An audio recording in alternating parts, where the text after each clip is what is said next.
the top 10 best successful companies that were created out of revenge. Then Virgin Airways. I don't think Richard Branson ever thought about getting into the airline business, but one day he decided to found Virgin Atlantic Airways. The idea came to him one day after being stranded at an airport in Puerto Rico 30 years ago. He experienced it firsthand. How? The airline, American Airlines, decided to cancel his flight simply because there were not enough passengers to fill a plane.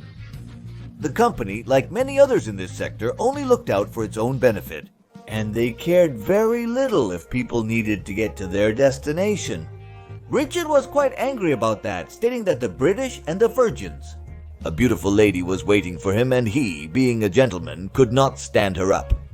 For that reason, Branson rented a private plane and sold tickets for $39 to all the passengers who had been stranded, like him.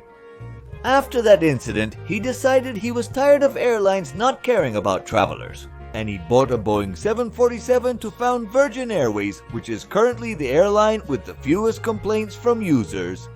And while most companies are making airplane spaces smaller and smaller to fit more passengers, Virgin Airways makes the journey more comfortable and has planes with the most spacious areas for class passengers. Tourist. 9 Fedex in 1962, Frederick Smith. He entered Yale University, and for an economics class, he wrote an article for a delivery plan in logistics. The next day, however, even he didn't know that this work would later become the inspiration for his company in 1966. After graduating in economics, he joined the United States Navy, where he served for 4 years as an advanced air controller. That time allowed him to observe the logistics system and see the procurement and delivery procedures, where moreover he realized that the monopoly of the used postal mail company caused delays, which he personally was affected by several times for that reason. In 1971, thanks to an inheritance left to him by his father of $4 million, he decided to put into practice the project he did at university. And taking advantage of a legal loophole in the juice postal monopoly, he bought a fleet of 14 planes and founded Fedex, an urgent transport company that worked at perfection. 8. Netflix. With more than 86 million subscribers in more than 190 countries, Netflix is the world's leading internet television network. On it, you can enjoy more than 125 million hours of television series, movies, and documentaries that can be played on almost any device with an internet connection. Its story began in 1997 when Rick Hastings, he was told that for not returning the Apollo 13 digital versatile disc which he had rented days ago at Blockbuster, he had to pay a $40 penalty. That figure seemed abusive to him and he refused to pay it. And then the light bulb went off and he came up with a brilliant idea. He founded Netflix, a company that changed the business when it decided not to charge users penalties for not returning movies on time, and where a monthly fee would be charged for an unlimited number of rentals that would be mailed to the users. Due to the success of Netflix, by the end of 2013, Blockbuster was left with only 300 stores out of the 9,000 it once had just in the United States. Can it be said that greed finished them off? The funny thing is that there are still people who say that S is going to succeed. A free service like Spotify, which allows you to listen to all the music you want, versus others that charge you a fortune for a circular piece of plastic that tends to get scratched. Well, that time. Overtime 7 gap. It was the year 1969. Man was stepping on the moon for the first time and the Beatles were playing live for the last time, amid rumors of separation. Meanwhile, in California, a man named Donald Fisher decided to buy some Levi's jeans, so he went to a store and looked for his size without success. While he was doing this, he was struck by the number of young people who were rummaging through the shelves, taking everything they found. Then he went to another big store and the same thing happened. His size 34 was not available. And in addition, he saw again the number of young people buying jeans, as if there was no tomorrow. In those years, jeans were quite an icon and he saw it clearly. Donald Fisher. He understood that the high demand from these young people was exceeding the capacity of the usual stores and that jeans could be sold in a store dedicated exclusively to them, just as it was with hamburgers, gas stations, and stereo systems. That same year, he decided to open a store. Had everything the styles, colors, and above all sizes of jeans in one place. The mission of his company would be to make buying jeans easier. In this way, the Fundo Gap, a chain of stores where only jeans were sold, and that over time, years, it was becoming what motivated its founder to establish this company, a store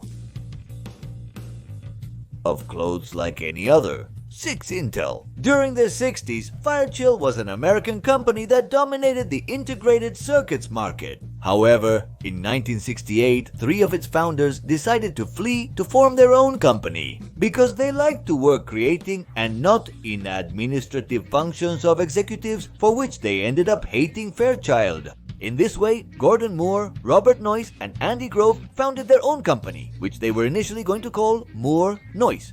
But they decided it sounded too bad, and they would call it Intel, an abbreviation for Integrated Electronics. In no time, Intel revolutionized the world when it introduced its microprocessor, which could have been Fairchill's had these 3 geniuses been given free rein. However, Fairchill was only capable of copying it. Several years later, 5. Liverpool Football Club. A football team is a football business after all, and that's why it makes this top list.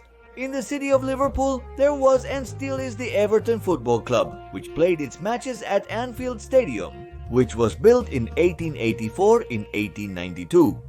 John Halden bought the stadium and proposed to increase the annual rent to Leverton, but the club refused and moved to another stadium. Halden was then left with an empty stadium and decided to form a new team to occupy it and showed those from Leverton that they were not indispensable. Gradually, the team made a name for itself, eventually becoming the second most successful team in England, with 18 national titles and numerous international trophies, being the 3rd team with the most European Cups, tied at 5 with Barcelona and Bayern Munich.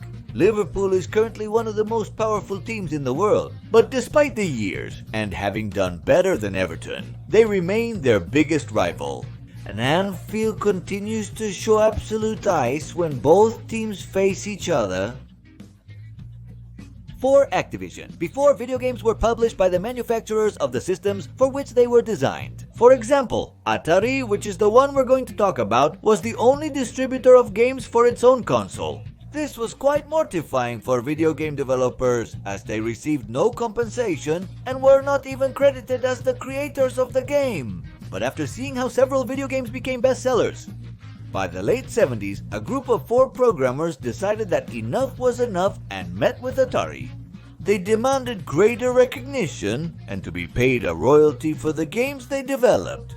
Just like record companies did with musicians, Atari refused, and David Crane, Larry Kaplan, Alan Miller, and Bob Whitehead founded Activision, the first independent video game distributor that Atari had to buy their games from, after seeing their sales drop when the founding group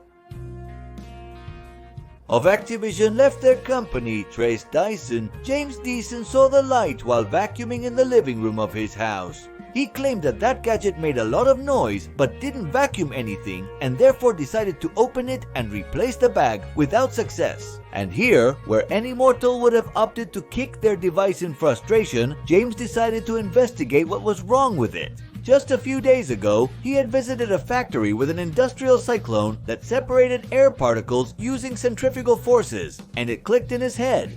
He was gonna bring that technology to vacuum cleaners, and he got to work. After 5,000 prototypes, finally the Geforce vacuum saw the light, and with the patent in hand, the inventor went to all the manufacturers with the intention of selling his vacuum without any success. Apparently, a begless vacuum was a laughing matter for big companies. But he knew the product was good, and if nobody wanted to sell it, he would do it himself. So in June of 1993, he founded the Dyson Company. The overlooked vacuum cleaner rapidly became the United Kingdom's bestseller within weeks. And the big brands that once laughed at James were now producing poor imitations. To Puma. In the year 1926, the German brothers Adolf and Rudolf Dassler were working together in a small factory, and even though their sneakers had no brand, the quality of them was talked about all over Germany. However, World War II confronted the brothers' political ideologies, And while Adi refused to join the army, Rudolf decided to defend the Nazi cause. And from Saxony, he wrote a letter to his brother warning him that he was asking for the factory to be closed, so that he would be sent to war to defend his country. At the end of the war, Adi was able to keep his company. And Rudolf, after being denounced by his brother, had to go to another part of Germany where he opened his own factory to get revenge on his brother.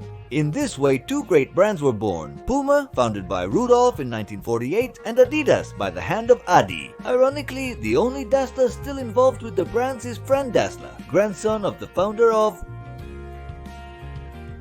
Puma and who works for Adidas. 1. Lamborghini. Ferruccio was a young entrepreneur who, after the Second World War, used his knowledge of mechanics to found an agricultural machinery company. You might be wondering why I'm talking about tractors if no one is interested in that. However, things change if I tell you that this man's full name was actually Ferruccio Lamborghini. Ferruccio! He was passionate about sports cars, and since his tractor company was doing so well, he could afford to buy and collect luxury sports cars. Among his vehicle collection, he had several Ferraris.